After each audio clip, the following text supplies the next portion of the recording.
श्री राम। यही विधि सकल मनोरथ करहीं, बचन सप्रेम सुनत मन हरहीं। सिए मात ते ही समय पठाई, दासी देख सुअवसर आई।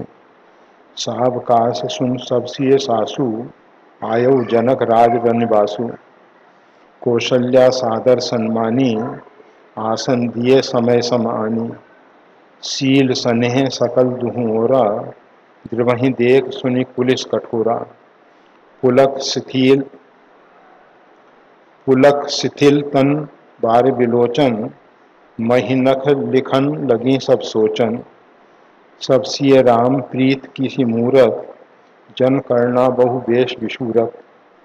सिय मात कह विधि बुध बाकी, जो पय फैन फोर पविटाकी। सुनिए सुधा देखिए गरल, सब करतूत कराल।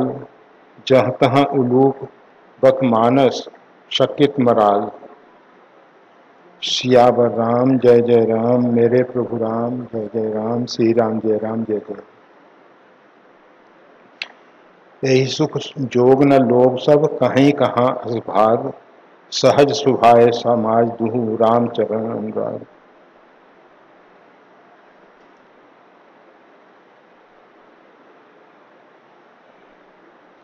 जनकपुरवासी एवं अयोध्यावासी अपने हृदय के उद्गार प्रकट कर रहे हैं। उनके हृदय में जिस प्रकार का पवित्र भाव है, उसको व्यक्त करने की कोशिश की जा रही है। इनका जो भगवान के चरणों में अनुराग है, ये चरण अनुराग, परमात्मा के चरणों में अनुराग।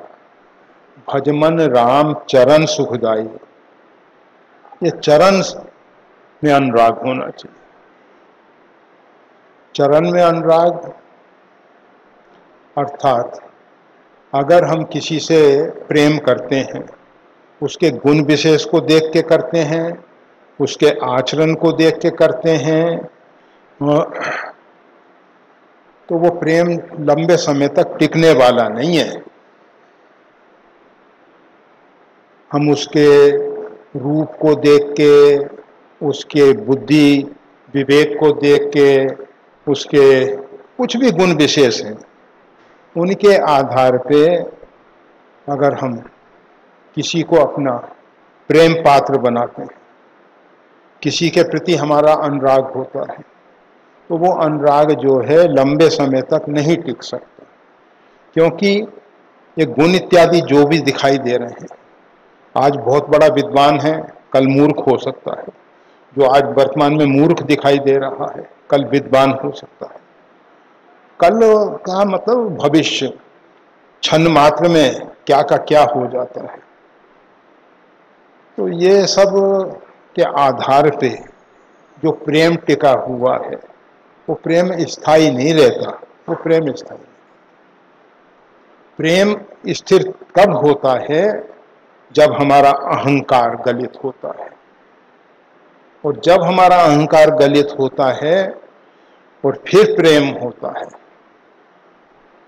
अहंकार हमको ये सब दिखा रहा है। संसार को देखने के लिए जो अहंकार की दृष्टि है,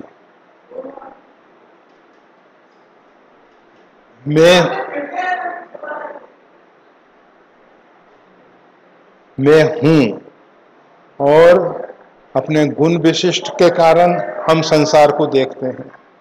हम अपने अंदर कमियों को देखते हुए संसार को देखते हैं, अपने अंदर विशिष्टताओं को देखते हुए संसार को देखते हैं। संसार का जो वास्तविक स्वरूप है वो हम नहीं देख पाते। जैसा हम चश्मा लगा लेते हैं, वैसा ही संसार हमको दिखाई देने लग जाता है।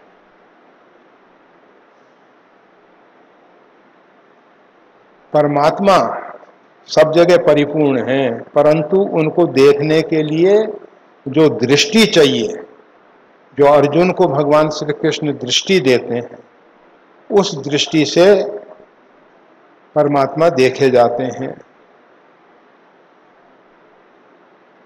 गोस्वामी तुलसीदास जी गुरुपद रज मृदु मंजुल अंजन नयन अमी दिख दोक विभंजन तेहि कर विमल विवेक विलोचन। अपने दृष्टि को निर्मल बनाने के लिए श्री गुरुदेव के चरण कमल की जो रज है उसका अंजन बना लिया गया, काजल बना लिया गया, उसका सुरमा बना लिया गया, उससे आंखों को निर्मल करके दृष्टि हमारी निर्मल हो जाए। उसके बाद गोस्वामी तुलसीदास जी कहते हैं अब मैं रघुनाथ जी का विमल चरित्र कहूंगा। भगवान के विमल चरित्र को निर्मल दृष्टि से देखा जाए, नहीं तो कितने आलोचक हैं जो भगवान के भिन्न भिन्न अवतारों की भिन्न भिन्न प्रकार से आलोचना किया करते हैं। हमने तो अनेकों बार कहा है, जैन समाज ने भगवान श्री कृष्ण को नरक में डाल रखा। क्यों? जरासंध 23 अक्षौणी सेना लेके आया और भगवान ने 17 बार उसको पराजित करके उसकी सेना का संहार करके लौटा दिया। 18 अक्षौणी सेना महाभारत के युद्ध में उपस्थित थी। उसमें भगवान श्री कृष्ण ने, अर्जुन कहता है कि मैं अपने परिवारजनों को मार के रुधिर में सने हुए भोगों को नहीं भोगना चाहता हूं, इसकी जगह मैं सन्यासी बनकर भिक्षा का अन्न मांग के खा लूंगा। वो तो जैन मुनि बनने की तैयारी में था अर्जुन, भगवान ने नहीं बनने दिया और उसको युद्ध में लगा दिया और ऐसा मजबूर कर दिया, इतना गीता का ज्ञान दिया। अर्जुन ने कहा कि इनसे पिंड छुड़ाना कठिन हो गया। ठीक है भगवान, करिष्ये वचनम तब, जैसा आप कहेंगे वैसा मैं करूंगा। तैयार हो गया। तो जो व्यक्ति इतना नरसंहार करा रहा है, दृष्टि है अपनी अपनी इतने लोगों को, फिर इतने से संतोष नहीं। उनके 6 ढाबा में लिखा हुआ है कि जो देवता स्त्री रखने वाले हैं, जो देवता आयुध रखने वाले हैं, वो कुदेव हैं।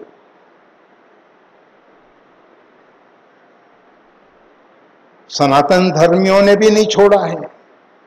वो भी कहते हैं ये जो दिगंबर नग्न मूर्तियां हैं इनको पूजना गलत। सब अपने अपने ढंग से आलोचना करते हैं। तो हम बता रहे थे कि उन्होंने भगवान श्री कृष्ण को कि बहुत 16,108, एक दो तो हैं नहीं, भेज दिया नरक, परंतु संतोष नहीं हुआ, मन नहीं माना। का व्यक्ति तो चमत्कारी है, व्यक्ति अपूर्व है, ऐसा व्यक्ति अभी तक देखा नहीं गया। कृष्ण अपने आप में अनुपम है, अनुपम है, और उनका नाम ही कृष्ण है। सबको आकर्षित भी करते हैं, खींच भी लेते हैं अपनी तरफ। वो लोग भी खींचे भी। कहा अगला जब सृष्टि का विस्तार होगा तो सबसे पहले तीर्थंकर यही बनेंगे, नरक की यातना भोगने के बाद। हम केवल इतना कहना चाहते हैं, राम जी की आलोचना करने वाले लोग कम नहीं ही हैं। अनेक अनेक प्रकार से आलोचना करते हैं। बहुत, चाहे बाली के वध को लेके हों, चाहे सीता जी के विषय में हों, अनेक अनेक प्रकार से लोग आलोचना करते हैं। तो परमात्मा को भी लोग नहीं छोड़ते हैं। तो गोस्वामी तुलसीदास जी कहते हैं पहले अपनी दृष्टि को हम पावन करेंगे। तेहि कर विमल विवेक विलोचन वर्णौ रामचरित भवमोचन। इस भव को दूर करने वाला, भव से छुटकारा दिलाने वाला, भव से मुक्ति दिलाने वाला जो रघुनाथ जी का चरित्र है, तब कहा जाएगा जब हमारी दृष्टि सही हो जाएगी, हम सही ढंग से देख सकें। तो चरण अनुराग की जहां बात आती है,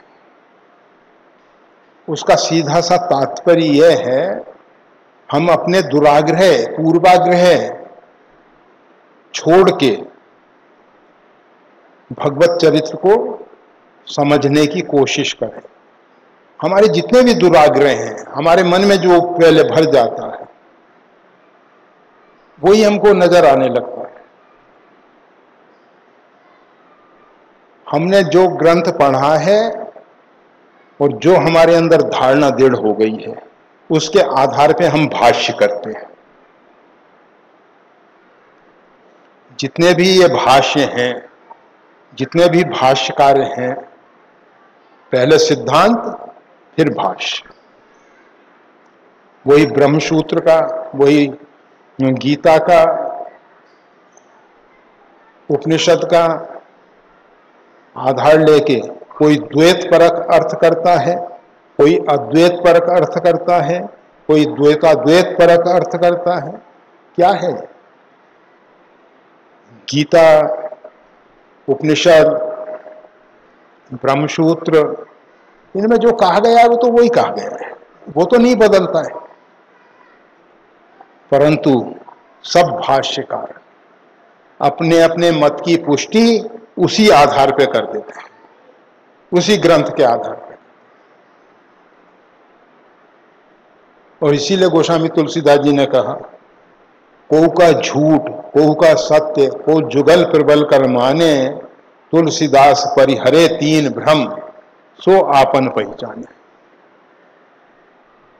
ये तीनों भ्रम हैं, द्वैत, अद्वैत, द्वैताद्वैत, इन सब भ्रमों से ऊपर उठ के वादों न लभ्यते। भक्ति करने वाले को ये वाद विवाद में पड़ना ही नहीं चाहिए। अद्वैतवाद, द्वैतवाद, द्वैताद्वैतवाद, ये सब वाद छोड़ो, वादों न लभ्यते। ये वाद विवाद वाले लोग नहीं पहुंचते हैं वहां। तो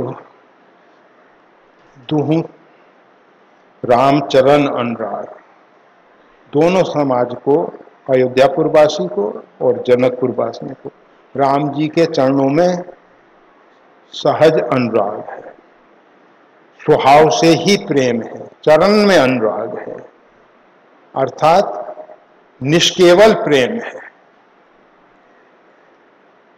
सकारण प्रेम नहीं है, सहेतुक प्रेम नहीं है, निष्केवल, केवल प्रेम है, केवल प्रेम। प्रेम के लिए प्रेम करते हैं, स्वभाव से प्रेम करते हैं। और जो स्वभाव से प्रेम करता है उसका प्रेम स्थिर होता है। स्वभाव ही ऐसा है, स्वभाव तो नहीं छूटता। तो कहा जा रहा है, सहज सुभाए समाज दुहू रामचरण अनुराग, दोनों समाज का राम जी के चरणों में स्वाभाविक प्रेम है, इसलिए उनके अंदर के भाव, यही सुख जोग न लोग सब कहीं कहाँ असभाग। हम उस योग कहाँ हैं कि जो भगवान श्री राम के सानिध्य में रह सके। भक्त को हमेशा अपने अंदर कमी दिखाई देती।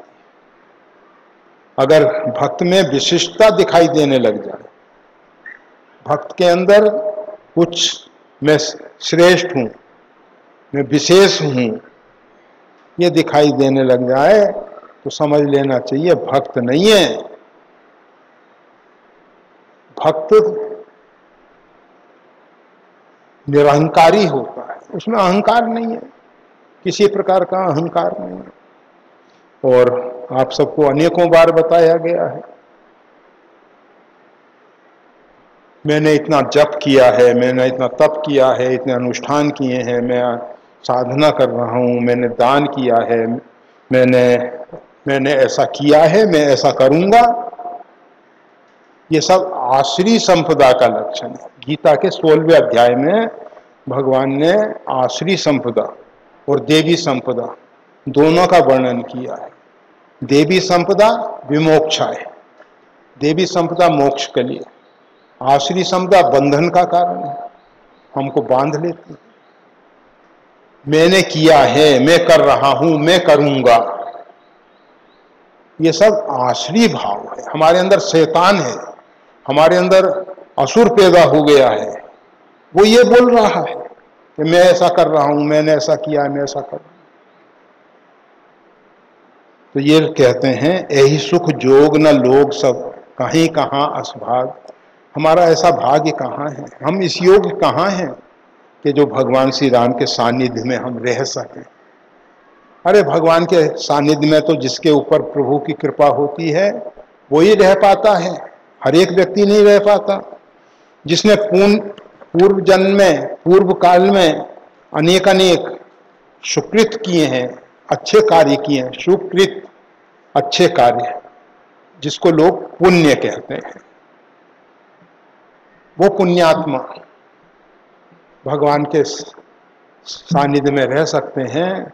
जिन्होंने पूर्व में सुकृत किया है, वर्तमान में सुकृत कर रहे हैं और भविष्य के लिए सुकृत करने की भावना है, वो रह सकते हैं। यही विधि सकल मनोरथ कर रहे हैं। इस प्रकार सब अपने मनोराज्य के अंदर विचरण कर रहे हैं। मन में ये सब मनोरथ चल रहा है। हमारा मन जो है ना पंगु है, उसको कोई सहारा चाहिए, बिना सहारे के वो चल नहीं सकता। तो वो रथ पे आरूढ़ होके, मनोरथ, मन जो है रथ पे आरूढ़ होके सोचता है कि ऐसा कर लूंगा, ऐसा कर लूंगा, ऐसा। ये मन ऐसे थोड़ी चलता है, लंगड़ा लूला है, इसके हाथ पैर कुछ नहीं है। हाथ के साथ जुड़ जाता है, मैं ऐसा कर रहा हूं, काम हाथ करता है और हम कहते हैं हमने किया है, हम कर रहे हैं, हम कर रहे हैं। बुद्धि के साथ जुड़ जाता है, कहता है मैंने ऐसा निर्णय ले लिया, मैं ऐसा सोचता हूं। इंद्रियों को अपना वाहन बना लेता है, उनके साथ जुड़ जाता है और उस पर सवार होके ये कार्य करता है। यही विधि सकल मनोरथ कर रहे हैं। इस प्रकार से सब लोग जो हैं मनोरथ कर रहे हैं। वचन सप्रेम सुनत मना, और उनके अंदर के जो पवित्र भाव हैं उनमें सने हुए जो वचन निकलते हैं, मन हर रही, वो मन को हरण कर लेते हैं। हमारा मन हमारे बस में नहीं रहता कि धन्य है इस व्यक्ति के अंदर भगवान किस प्रकार से प्रेरणा दे रहे हैं। ये प्रसंग अब लगभग पूरा हुआ। अब जो जनकपुर से महिला मंडल पधारा हुआ है वो, और अयोध्या का जो महिला मंडल है, ये दो समाज, महिलाओं का समाज, इनके मिलन की बात की जाती है, इनके मिलन की बात की जाती है। इनका मिलन कैसे हो रहा है तो उसके विषय में कहते हैं, सिए मात ते ही समय पठाई, दासी देख सुअवसर आई। सीता जी की माता सुनैना जी ने अपनी दासी को भेजा। कहाँ भेजा? जहाँ श्री अवध का महिला मंडल उपस्थित था, कहा कि जरा देख के आओ, समझ के आओ कि वो लोग इस समय फुर्सत में हैं, खाली हैं। जो समझदार लोग होते हैं ना, तो फोन करते हैं तो पहले कहते हैं कि हम आपसे 2 मिनट बात कर सकते हैं, 5 मिनट बात कर सकते हैं। मतलब आप अवकाश में हो या नहीं हो। ये नहीं कि हम शुरू कर दिए अपनी गाथा सुनाना, अपनी व्यथा सुनाना। अवकाश में हैं कि नहीं हैं, तो ये शिष्टाचार है। महिला मंडल में कितना शिष्टाचार है। जनकपुर की महिलाएं हैं, आदिशक्ति भगवती जगदम्बा, श्री लक्ष्मी, वाणी, सरस्वती, ब्रह्मानी, जिनके अंश से अनेक अनेक जायमान होती हैं, वो हैं ये आदिशक्ति भगवती जगदम्बा। जनकपुर में प्रकट हुई हैं। इतनी पावन भूमि है, इतनी पवित्र भूमि है कि वहां जाने पे बुद्धि निर्मल हो जाती है, निर्मल। जनकपुर का प्रभाव है अपना। भूमि बड़ी कोमल है। रामचरितमानस में गोस्वामी तुलसीदास जी कहते हैं जनकपुर के वासी सब सुचि संता, पवित्र संत हैं, पवित्र संत हैं। अयोध्या में तो मंथरा भी है और भी पात्र हैं, परंतु जनकपुर में सुचि सब संता, सब पवित्र हृदय वाले संत प्रकृति के लोग निवास करते हैं। बड़ा पवित्र क्षेत्र है। तो वहाँ की जो पाठ महिषी माता सुनैना जी हैं, उन्होंने दासी को भेजा है कि जरा पता करके आओ कि इस समय अवकाश है या नहीं। अगर किसी विशेष वार्ता में हूँ, किसी विशेष कार्य में संलग्न हूँ, तो वैसा समाचार देना। दासी ने आके देखा कि वातावरण बहुत शांत है और अवकाश भी दिखाई दे रहा है। सावकाश सुनि सब सिय सासु, आयु जनक राज रनिवासु।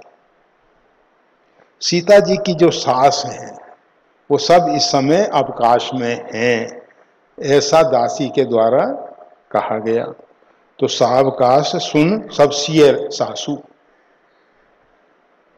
माता सुनैना जी ने उस महिला मंडल का नेतृत्व जो कर रही हैं, माता सुनैना कर रही हैं जनक जी के। तो उन्होंने जब ये बात सुनी तो उन्होंने कहा चलो चलें। इस समय महाराज दशरथ का देहावसान होने के बाद कम से कम शोक संवेदना व्यक्त करने के लिए चलना चाहिए। अच्छे समय में हम मिले ना मिले कोई बात नहीं, परंतु कष्ट के समय में, दुख के समय में, मृत्यु के समय में सब अपना बेर भुला के एक हो जाते हैं, एक हो जाते हैं। मृत्यु सबको जोड़ देती है। खुशहाली में तो इंसान टूट जाता है। खुशी बांटने वाले लोग ज्यादा नहीं, पर दुख के समय लोग अधिकांश देखा जाता है कि भाई ऐसे समय में ये सब व्यर्थ की बात छोड़ो, वो जितनी भी बीत गई, अभी वर्तमान को देखो। तो शोक संवेदना व्यक्त करने के लिए जनकपुर का जो महिला मंडल है, चित्रकूट की पवित्र भूमि पे जहाँ कौशल्या जी इत्यादि विराजमान हैं, वहाँ पहुँचते हैं। और माता कौशल्या जी ने तुरंत उठ के कौशल्या सादर सम्मानी, आदर पूर्वक उनका सम्मान किया, उठ के खड़ी हो गई। ये नहीं कि हम वर पक्ष के हैं, हम श्रेष्ठ हैं, ये बेटी का बाप, बेटी, सब इस प्रकार का भाव नहीं है कि ये सब हमसे। वहाँ तो समधि, समान बुद्धि वाले, समधि शब्द का अर्थ होता है धी यानी बुद्धि, समान बुद्धि, समान स्तर हो, समधि समधिन। तो ये माता कौशल्या जी उठ के सादर सम्मान देती हैं। सम्मान में आसन दिए समय सम आनी, उस समय की परिस्थितियों के अनुसार जो वहाँ आसन उपलब्ध थे, कुश इत्यादि के पत्तों के चटाई वगैरह जो भी आसन थे, जिस प्रकार के आसन पे वो स्वयं बैठी हुई थी उसी प्रकार के आसन। ये नहीं कि हम अयोध्या की राजरानी महाराज दशरथ की पत्नी कौशल्या हैं इसलिए ऊंचे आसन पे बैठ जाएं और ये सबको नीचे बैठा दें, ऐसा नहीं। सबको समान आसन दिए गए हैं समय के अनुसार। अयोध्या में आते हैं तो सोने के सिंहासन दे दिए जाते हैं, सोने के उत्तम आसन दे दिए जाते हैं, परंतु यहाँ चित्रकूट के वन प्रदेश में जिस प्रकार के आसन उपलब्ध थे, आसन दिए समय सम आने, समय के अनुसार, देश काल परिस्थिति के अनुसार उचित आसन दिए गए। कहा जाता है सज्जनों के पास जब कोई व्यक्ति पहुंचता है तो वो तिनके का भी आसन दे के, उसका अभाव नहीं होता, एक तिनका रख दिया आसन के, सम्मान है। और मधुर वाणी, इसमें तो कुछ नहीं लगता ना, मधुर वाणी के द्वारा हम उसका सत्कार कर दें, उसको आसन दे दें। ये सज्जनों के यहाँ इनका अभाव नहीं होता, अर्थात तिनके का भी आसन दिया गया। तो यहाँ माता कौशल्या जी ने आसन दिए समय सम आनी, शील सन्हे सकल दुहु ओरा, द्रभई देख सुनी पुलिस कठोरा। दोनों तरफ के समाज में, मतलब जनकपुर और अवधपुर के महिला मंडल का जो समाज है उसमें शील सन्हे, प्रेम और शालीनता, दोनों, प्रेम तो है परंतु शालीनता नहीं है। व्यवहार बर्तन में अक्खड़पन है, कठोरपन है। शील की मिल बिन बुद्ध सेवकाई, ये शालीनता आती कहां से? बुद्धिमानों की सेवा से मिलती। मूर्खों की सेवा करेंगे हम, कभी शालीनता नहीं आएगी जीवन में। शालीनता आती है बुद्धिमान की सेवा से। और जिसके पास शालीनता है, शील गुण है, वो सब गुणों को बस में कर लेता है। परशुराम जी बड़ा उग्र रूप धारण करके बड़े क्रोधावेश में पधारे जनकपुर, और भगवान श्री राम की शालीनता ने ऐसा उनको प्रभावित किया, कही जय जय जय रघुकुल केतु, भगवान की जय जयकार करते हुए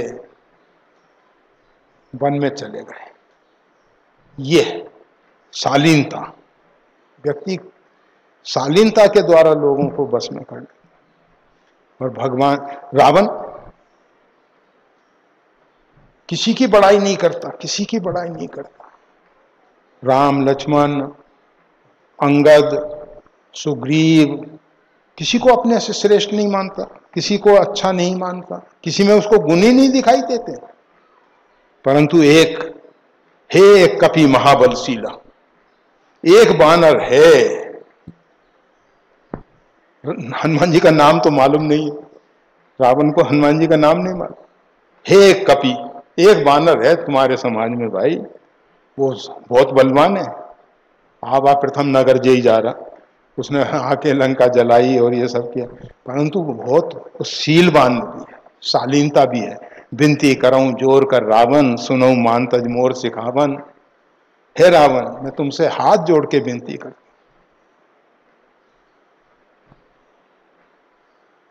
तो शालीनता, शील गुण रावण जैसे अहंकारी और अभिमानी व्यक्ति को प्रभावित कर लेते हैं। केवल बल से रावण प्रभावित नहीं हुआ, उसके साथ शालीनता, शील गुण। तो शील सन्हे सकल दुहु ओरा, दोनों ओर समान शालीनता है और समान स्नेह है, परस्पर एक दूसरे के प्रति प्रेम है और शालीनता है। द्रवहि देख सुनि कुलिस कठोरा। उस शालीनता और स्नेह को देख के जिनके हृदय वज्र से भी ज्यादा कठोर हैं, ये जो भी आताताई हैं वो सब कठोर हृदय वाले होते हैं। हृदय में दया नहीं है। अगर दया होती तो वो आताताई क्यों बनते? नगर में आग लगा देना, ऐसा करना, ऐसा करना, ये सब आताताइयों का लक्षण। कहो हनुमान जी ने भी तो आग लगाई थी। अरे रावण की लंका को जलाना, वैसे हनुमान जी सोच सकते थे कि जब लंका पे रामराज होगा तो यहाँ का ये सोना, ये भवन या अट्टालिकाएं सब काम में आएंगी, इसको जलाना तो ठीक नहीं है। ऐसा हनुमान जी सोच सकते थे, ज्ञानी नाम अग्रगण्य। फिर भी उन्होंने लंका जला दी। मोह दस मोल तासु भ्रात अहंकार, ये मोह रूपी रावण की लंका, इसमें आग लगाना ही ठीक है। मोह को जला के खाक कर देना अच्छा है, नहीं रखना चाहिए। हनुमान जी ने ठीक किया, उचित किया। तो नहीं तो सोचते इतना सोना, जब रावण से छुटकारा मिलेगा इस लंका नगरी को, तो इसके नव निर्माण में ये सब सोना काम आ जाएगा। इसको क्यों जला के नाश करना? परंतु उन्होंने सोचा नहीं, सोना रहे या ना रहे, मोह की निवृत्ति हो गई तो व्यक्ति सब कुछ कर सकता है, सब कुछ कर। और अगर मोह में फंसा हुआ है, मोह दरिद्र निकट नहीं आता। मोह रूपी दरिद्रता, मोह कोई संपन्नता नहीं है। भ्रांत धारणाओं को हमने इकट्ठा कर लिया, इससे हम धनी थोड़ी हो गए। धनवंता सोई जानिए जाके राम नाम धन होए। अरे धनवंता तो वो है जिसके राम नाम धन हो। कबीरा सब जग निर्धना, धनवंता नहीं कोय, धनवंता सोई जानिए जाके राम नाम धन हो। तो द्रवहि देख सुनि कुलिस कठोरा, जिनके हृदय वज्र से भी ज्यादा कठोर हैं, वो भी द्रवीभूत हो गए, पिघल गए। ये महिला मंडल को देख के, दोनों महिला मंडल जब आपस में मिले तो ऐसी शालीनता प्रकट हुई, ऐसा स्नेह दिखाई दिया, ऐसा प्रेम दिखाई दिया। परस्पर बेर प्रीत नहीं दुरहि दुराए। बेर और प्रीति छिपाने से छिपती नहीं है। कोई कितना ही उपाय करे प्रकट हो जाता है। तो द्रवहि देख सुनि कुलिस कठोरा, जिनके हृदय वज्र से भी ज्यादा कठोर हैं, वो भी ऐसी परिस्थितियों को देख के द्रवीभूत हो गए, द्रवीभूत हो गए। पुलक शिथिल तन बार विलोचन, शरीर जो है शिथिल हो रहा है और पुलकायमान हो रहा है। अर्थात इंद्रियों में कोई कार्य करने की शक्ति सामर्थ्य नहीं दिखाई दे रही है, परंतु पुलकायमान हो रहा है। पुलक शिथिल तन यानी शरीर, और बारी विलोचन, नेत्रों में जल बह रहा है, नेत्रों में जल बह रहा है। वो जो महिलाएं हैं क्या कर रही हैं? मही नख लिखन लगी सब सोचन, मन में सोच के महाराज दशरथ के विषय में शोक इत्यादि है, सब कुछ है। अब क्या बोलें, किस प्रकार इस वातावरण में कौन सी शब्दावली का प्रयोग करें, किस प्रकार से अपना प्रभाषण शुरू करें, ये सब सोच के पृथ्वी पे पैर के नख से लिखने लगी। मही नख लिखन लगी सब सोचन। जब कोई व्यक्ति की बुद्धि काम नहीं कर पाती है, बोलने की इच्छा होती है, बोल नहीं पाता है, खाली है, तो क्या करता है, पैर के नखून से कुछ कुछ लिखने लग जाता है। तो वो महिलाएं जो हैं इस प्रकार से अपने भाव को व्यक्त कर रही हैं। मही नख, पृथ्वी को नख से, हाथ के नख से नहीं, ऐसे झुक के लिखने लगे, नहीं, पैर के नख से बैठे बैठे लिखने लगे। सब सिए राम प्रीत किसी मूरत, जन करना बहु बेश विशूरत। सब सीताराम जी की प्रीत की जैसे साक्षात जीवंत मूर्तियां हैं। ये जो महिलाएं हैं, ऐसा लगता है कि ये राम जी, सीताराम जी के प्रेम की ये जीवंत मूर्तियां हैं, जीवंत मूर्तियां हैं। जन करना बहु बेश विशूरत। ऐसा भी प्रतीत हो रहा है कि जैसे कर्णा ने, करुणा रस, कारुण्य रस ने अनेक स्वरूप बना के अपनी अभिव्यक्ति की है, अपने आप को प्रकट किया है। अब माता सुनैना जी, सिए मात कह विधि बुद्धि बाकी। ये सीता जी की जो माता हैं, इनका नाम गोस्वामी तुलसीदास जी नहीं लेते हैं, सीता जी की माता से इनको परिचित कराया जाता है। सीता जी की माता सुनैना जी ने अपना प्रभाषण शुरू किया। अब उनके सामने समस्या है, अगर महाराज दशरथ के विषय में कुछ नहीं कहा जाता तो वंचित हो जाएगा। शोक संवेदना व्यक्त करने के लिए तो आए ही हैं, तो कुछ ना कुछ तो कहना है ही। अगर कहते हैं कि माता कैकेयी ने ऐसा कर दिया जिसके कारण राम जी को वनवास हो गया, तो वो भी बैठी हैं सामने, और बैठने के साथ साथ उनके अंदर बहुत अधिक पश्चाताप है। माता कैकेयी को बहुत पश्चाताप हुआ है। तो अगर कोई जले पे और नमक छिड़कने का काम कर दे तो वो तो अच्छा नहीं। तो सीता जी की माता जी हैं, बहुत विवेक बुद्धि से संपन्न है, तो इन्होंने युक्ति पूर्वक शोक संवेदना के लिए शब्दावली का प्रयोग किया है। कहते हैं विधि बुद्धि बाकी। विधाता की जो बुद्धि है ना, बड़ी टेढ़ी है, विधाता को दोष दे दी।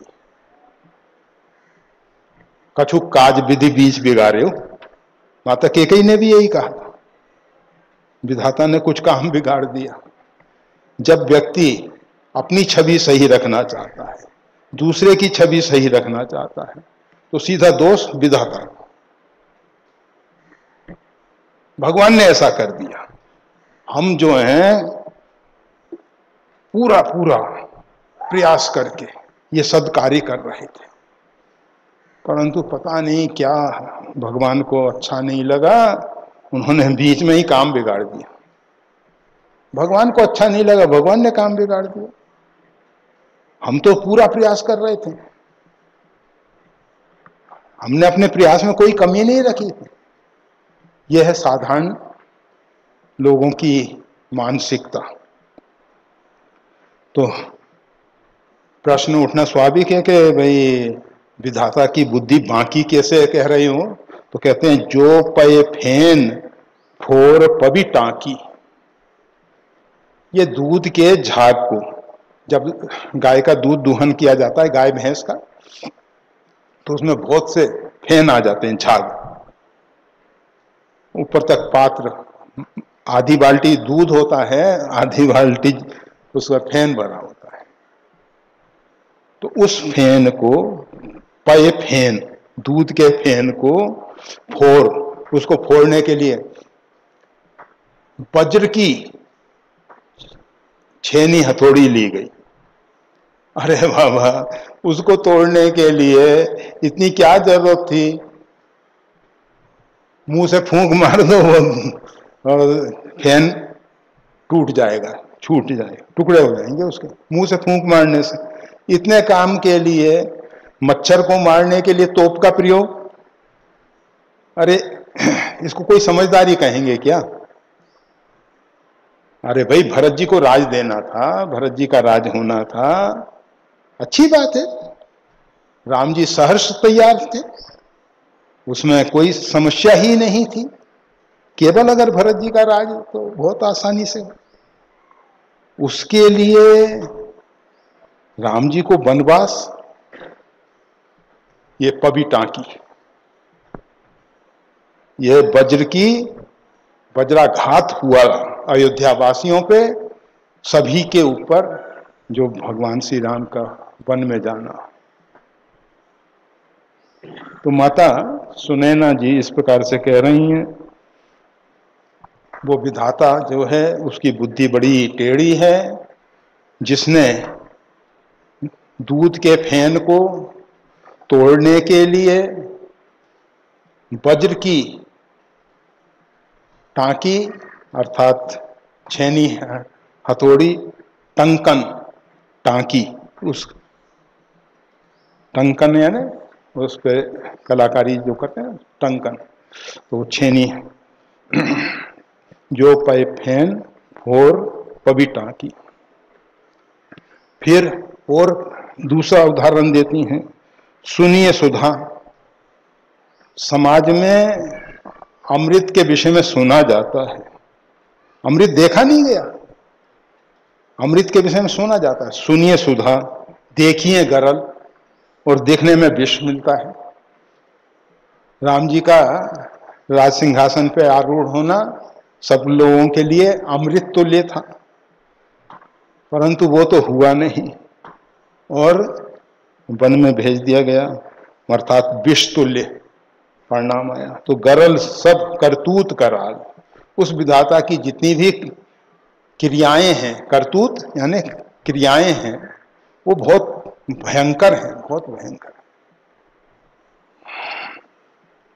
और बताती हैं, जहाँ तहाँ बक उल्लूक बक मानस सकृत मराल। जहां तहां उस विधाता की सृष्टि में देखा जाता है कि कौवे, आप देखो कौवे बहुत मिल रहे, कौवे यहाँ तो बहुत अधिक, छत पे भी आ जाते हैं, इधर भी आते हैं, इधर भी आते हैं, कौवे बहुत हैं। बगले, इनकी भी पंक्ति की पंक्ति दिखाई देती हैं। जहां तहां बक यानी बगले, उल्लूक यानी उल्लू, और काक यानी कौवे, ये सब दिखाई देते हैं। मानस सकृत मराल, और हंस केवल मानसरोवर में ही पाए जाते हैं। ये विधाता की करतूत जो है बड़ी भयंकर है। अर्थात ये जो बगले जैसा छल कपट, ऐसी कौवा छली मलिन कतहु नहीं पड़ती थी, काक किसी पर विश्वास नहीं करता है। तो ये सब लोग इस प्रकार के ज्यादा दिखाई देते हैं, और सज्जन संतजन कहीं कहीं कोई कोई सकृत, मतलब एक मानसरोवर में कुछ हंस दिखाई देते हैं, और दूसरे सरोवर में हंस नहीं दिखाई देते। ये विधाता की जो करतूत है उसके विषय में कह रही हैं। अब जब सुनैना जी ने इस प्रकार से कूट भाषा का प्रयोग करते हुए, ये विधाता पे दोष मढ़ते हुए अपने भाव को व्यक्त किया, तो माता सुमित्रा जी ने उसमें संशोधन कर दिया, उसमें थोड़ा सा सुधार किया। सुनी ससोच कह देव सुमित्रा, देवी सुमित्रा जो हैं विचार पूर्वक कहती हैं विधि गति बड़ी विपरीत विचित्र। विधाता की जो गति है बड़ी विपरीत है और बड़ी विचित्र है।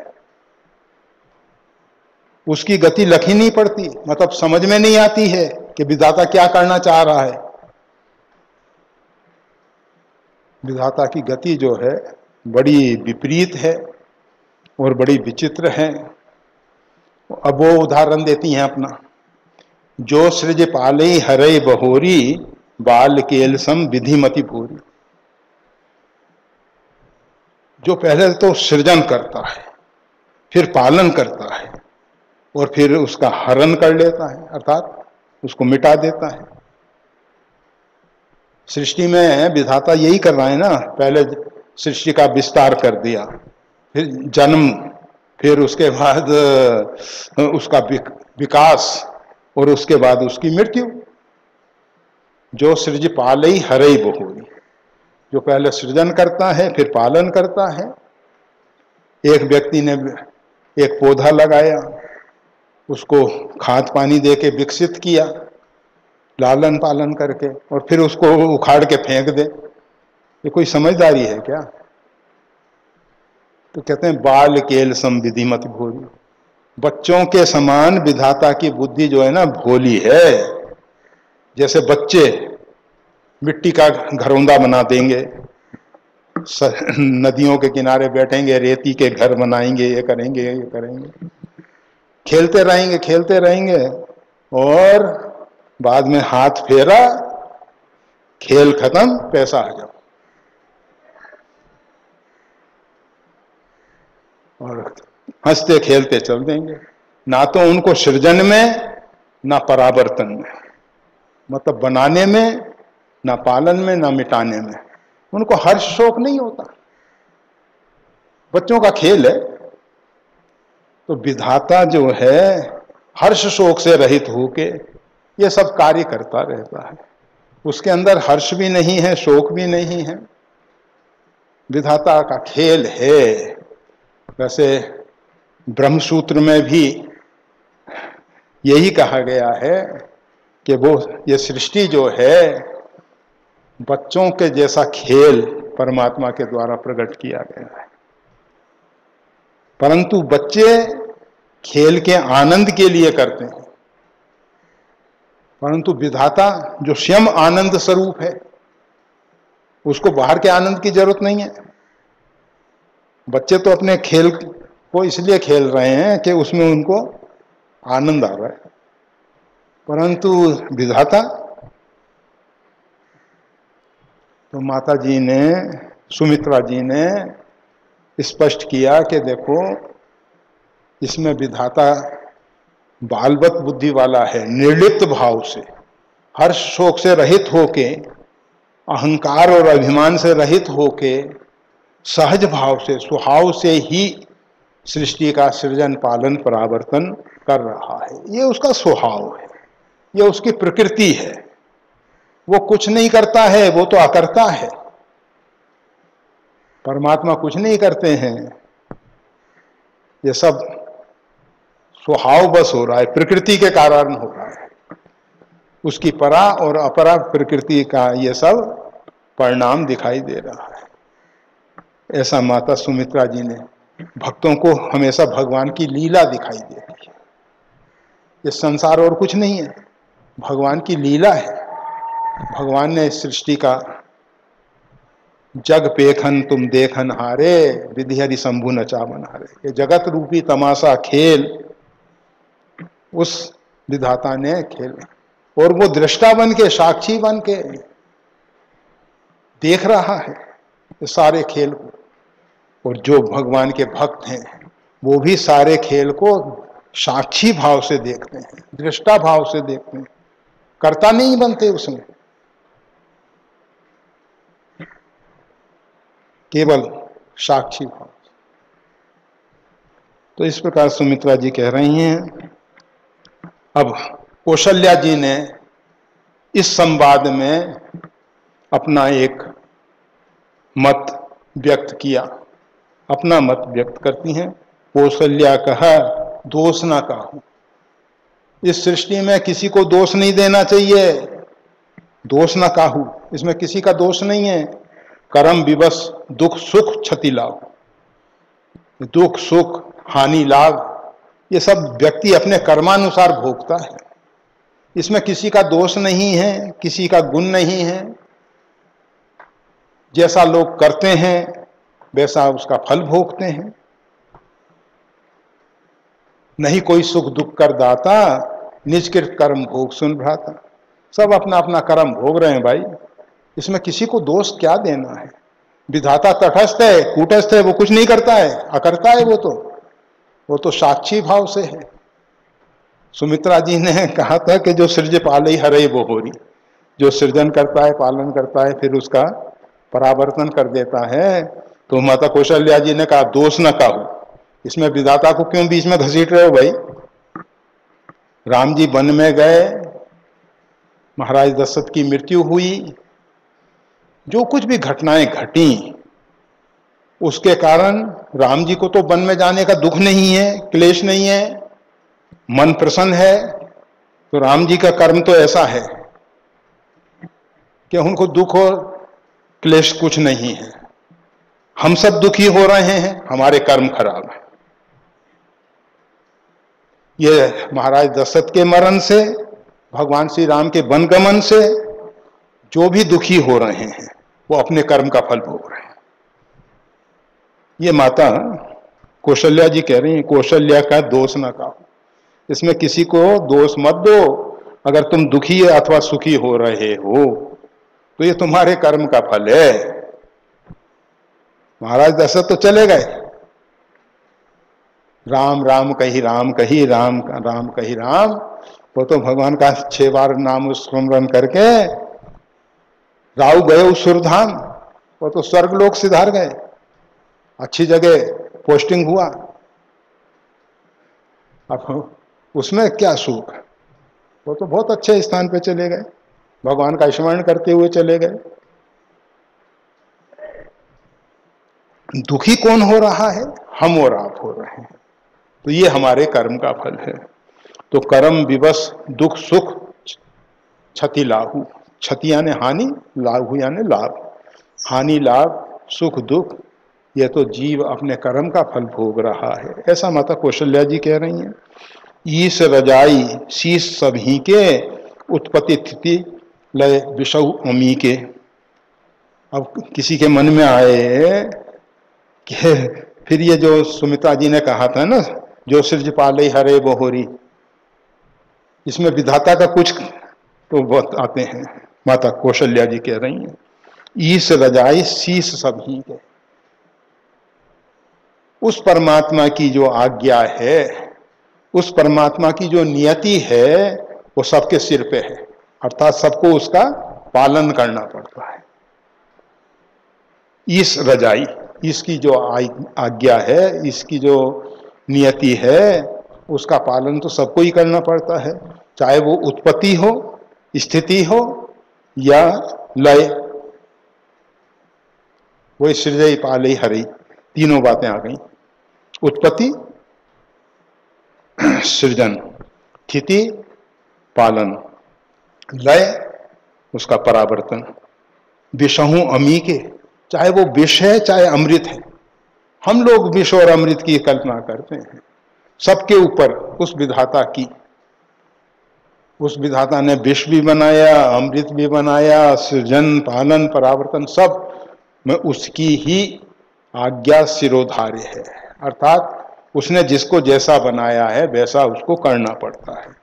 ब्रह्मा सृष्टि का सृजन करते हैं, ईश रजाई उस परमात्मा की आज्ञा के अनुसार, विष्णु पालन करते हैं उस परमात्मा की आज्ञा के अनुसार, और रुद्र संहार करते हैं उस परमात्मा की आज्ञा के अनुसार।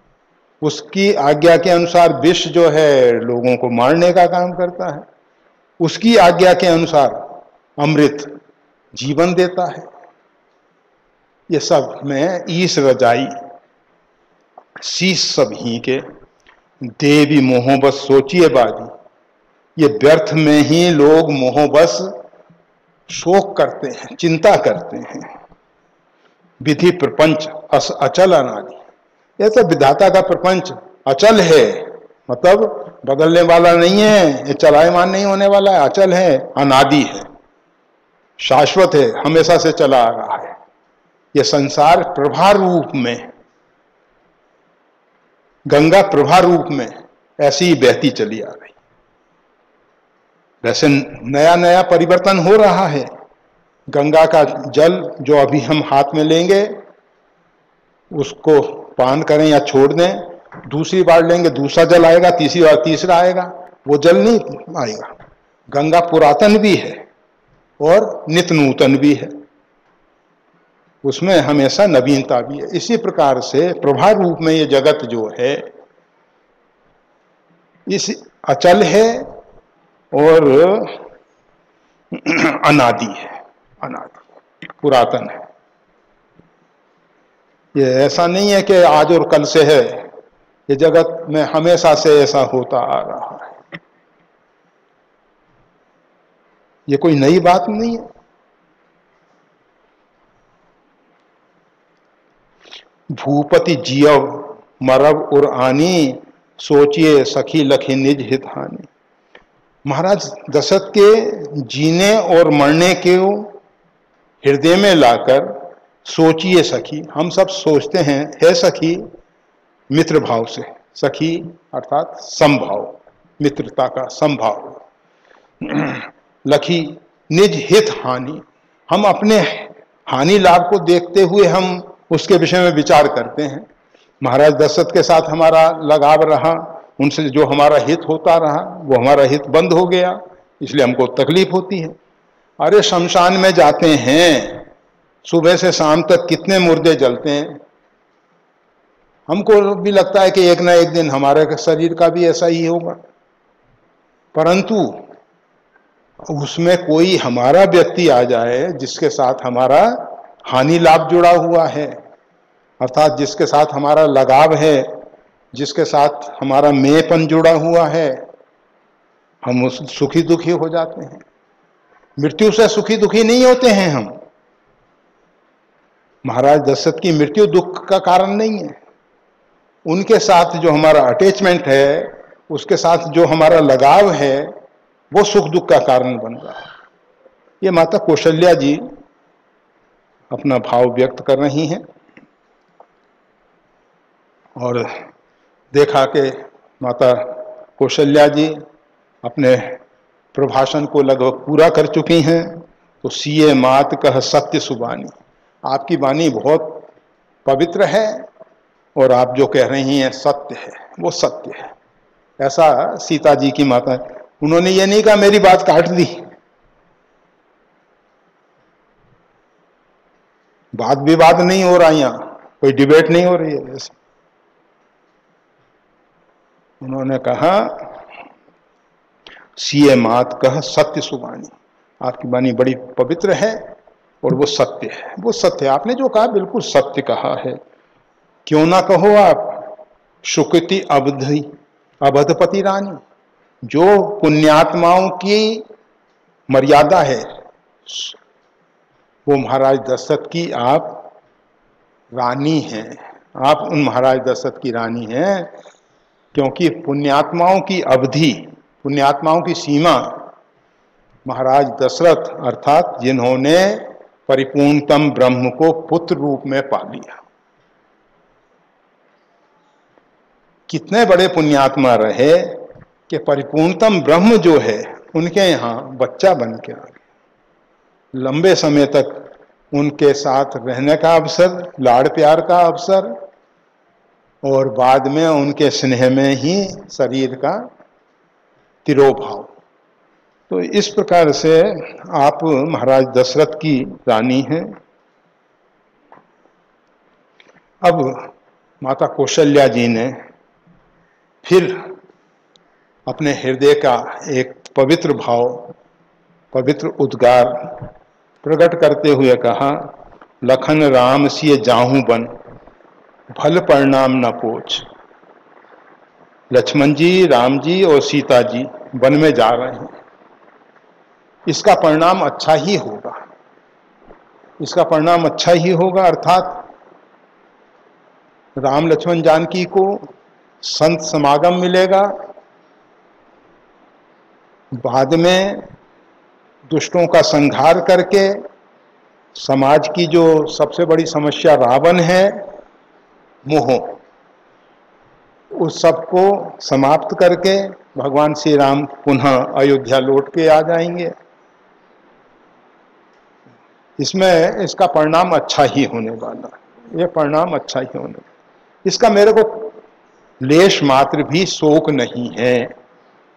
लखन राम सिए जाहूं वन, और वन में जाते हैं, इसमें मेरे को कोई शोक नहीं है, चिंता नहीं है, क्योंकि फल परिणाम, इसका परिणाम अच्छा होने वाला है, इसका परिणाम अच्छा होने इस। और भगवान अपने सत्य प्रतिज्ञ हैं, अपने धर्म और अपनी प्रतिज्ञा का पालन करते हुए वन में जाएं, सही है। परंतु गहबर ही कह कौशल्या मोहि भरत कर सोच, अत्यंत व्याकुल हृदय से कौशल्या जी कहती हैं, मोहि भरत कर सोच, मेरे को भरत जी के विषय में बड़ा सोच कि भरत किस प्रकार से अपने प्राण रख पाएंगे। जब से भरत ननिहाल से लौट के आए हैं, तब से उनके मन में एक ही बात गूंज रही है कि मेरे कारण भगवान सीताराम जी वन में गए, मेरे कारण भगवान सीताराम जी को कष्ट हो रहा है। लक्ष्मण बड़भागी हैं जो भगवान सीताराम जी की सेवा में हैं, मैं अभागा हूं जो भगवान की सेवा से वंचित रहे। इस प्रकार से भरत जी जो हैं राम जी के विरह में अपने जीवन को रख पाएंगे या नहीं रख पाएंगे, मोहि भरत कर सोच, मेरे को सबसे अधिक सोच तो भरत का हो रहा है, भरत का हो रहा है, ऐसा माता कौशल्या जी कह रही हैं। और भरत जी के विषय में और भी बहुत कुछ माता कौशल्या जी कहना चाहेंगी, परंतु समय की मर्यादा को देखते हुए आज का प्रसंग यहीं पूरा होता है। जय श्री राम।